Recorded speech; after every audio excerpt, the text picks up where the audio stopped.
এই যে আমার দুষ্টু মিষ্টি ভিউয়ার্সরা, আজকে কিন্তু উনানেই বানিয়ে দেখাবো একটা লোভনীয় টেস্টি হেলদি সুস্বাদু স্যুপ।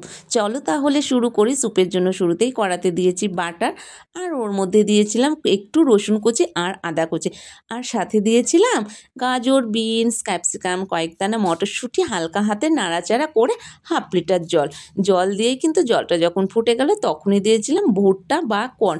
আর এটা বানানো যে এতটা সহজ কি বলবো। আর তারপরে 2 চামচ কর্নফ্লাওয়ার গুলেও কিন্তু কর্নফ্লাওয়ার গোলা জলটাও আমি দিয়ে দিয়েছিলাম। আর হ্যাঁ, জানো তো এই স্যুপটা তো আমার মেয়ে মাঝে মাঝেই বাড়িতেই বানিয়ে খায়, ওকে তো আমায় একটু বানিয়েও দিতে হয় না। আর এদিকে আবার একটা ডিম ফাটিয়ে নিয়ে ডিম ফাটানোটাও কিন্তু দিয়ে দিয়েছিলাম।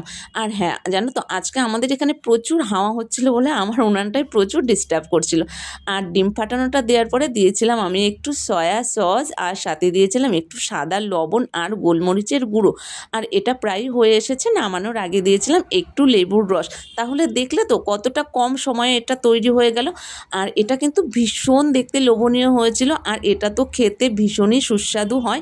চলো তাহলে একটু টেস্ট করে দেখে, আমার তো খেতে ভীষণই ভালো লেগেছে। আর ভিডিও ভালো লাগলে কিন্তু অবশ্যই তোমরা একটু চ্যানেলটাকে সাবস্ক্রাইব করে দিয়ে যেও। আর এটা আমি ওকেও টেস্ট করতে দিয়েছি, ওরও ভীষণ ভালো লেগেছে। চলো আজকের মতো রাধে রাধে।